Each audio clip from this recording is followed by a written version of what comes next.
నిద్ర పట్టట్లేదండి. ఏమంటే వాళ్ళ అన్న మాటలో గుండెల్లో గుచ్చుకుంటున్నాయండి. విన్నారు కదా, ఎక్కడ గుచ్చుకుంటున్నాయంట? ఆపరేషన్ జరిగిపోతుంది వీళ్ళకి రాత్రుల పూటలు గుండెలకి. డాక్టర్లు అక్కర్లే, వీళ్ళకి హాస్పిటల్ అక్కర్లా.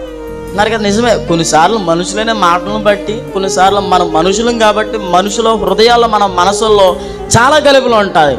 నిన్ను ఎవరు బాధ పెట్టారో, నిన్ను ఎవరు తృణీకరించారో, న్యాయంగా ఉన్న నిన్ను, క్రమంగా ఉన్న నిన్ను, మంచి భక్తి చేస్తున్న నిన్ను, దేవునిలో సాగిపోతున్న నిన్ను, దేవుని కొరకే బ్రతుకుతున్న నిన్ను, వాక్యాన్ని మేర నిన్ను ఎంతమంది అనుకున్నారో, నీ గురించి ఎన్ని చెప్పారో, వాళ్ళ దవడ ఎముకలను విరగొట్టువాడు ఆయనే కదా.